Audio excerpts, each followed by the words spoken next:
Hi there, it's Terry McTavish. We're getting very, very close to the election, and I'm born on July 1st. I take our elections very seriously. It matters a lot to me who leads this country, and so I have here 25 reasons to vote for Stephen Harper.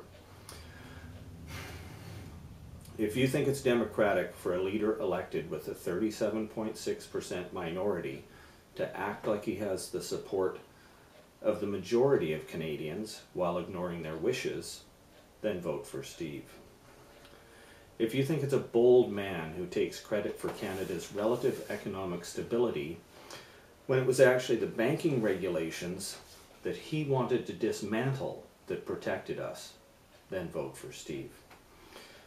If you think it's impressive for him to stand on his economic record after his tax cuts have left the country with the biggest debt in history, then vote for Steve. If you think it's fair to give yet more tax cuts to the rich and to corporations now making record profits when the gap between the rich and the poor is at its widest since the 1920s, then vote for Steve. If you think it's clever to box the opposition into supporting changes that most Canadians don't actually want by quietly attaching those changes to important legislation that we do want, then vote for Steve. If you think it's honorable for a leader to promise to reform the Senate, then to turn around and stuff it with Conservative supporters, then vote for Steve. If you think it's illogical to warn about your opposition forming a reckless coalition when, a few years earlier, that's exactly what you encouraged the Reform and the PC parties to do, then vote for Steve. If you think it's just to keep pushing the kind of tough-on-crime agenda that's failing in the US while crime rates in Canada have been declining for over a decade, then vote for Steve. If you think it's best to stick our heads in the tar sands while the climatologists of the world, except for the ones paid by oil and coal companies, warn us all about the perils of global warming, then vote for Steve.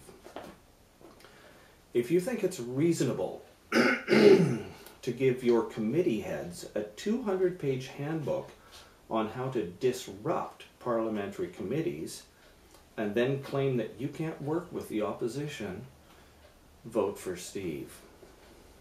If you think it's safe to appease rural Conservative voters by scrapping the long gun registry, despite the advice of our police chiefs and the studies that show its usefulness, then vote for Steve.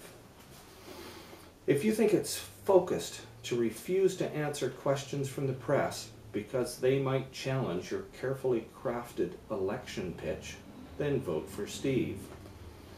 If you think it's fine for leaders to pre-scan citizens at rallies for any sign that they might be critical of their policies and then have them turfed by the RCMP no less, then vote for Steve. If you think it's courageous to just shut down Parliament, proroguing it whenever the opposition has you cornered with an issue that makes you look bad, then vote for Steve. If you think it's acceptable to refuse to present documents and budget costing details to Parliament, even though the MPs have every legal right to examine them, then vote for Steve. If you think it's an actual sign of integrity that his Integrity Commissioner received 227 allegations from whistleblowers and didn't find a single one of them worth addressing, then vote for Steve.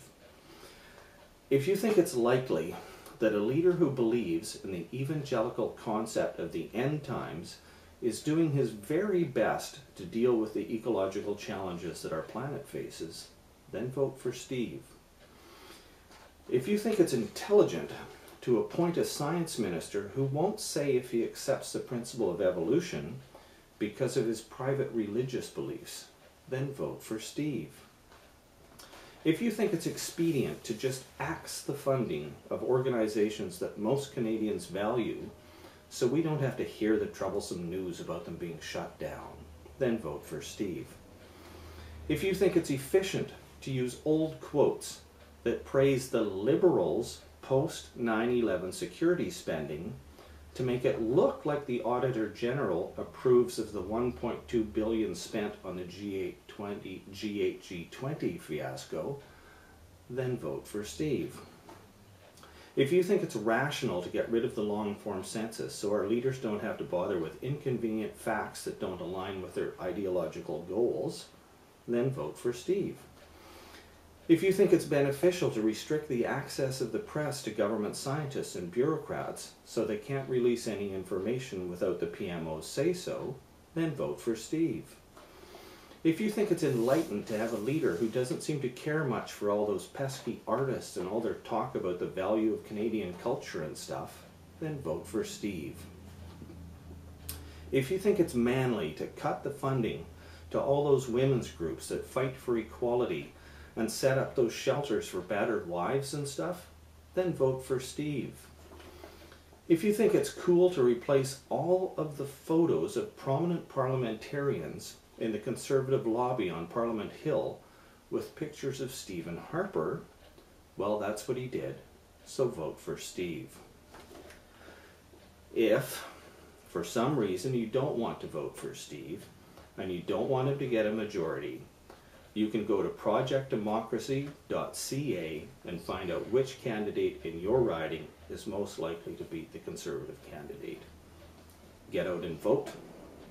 Do it for yourself. Do it for the country. Thanks for your time.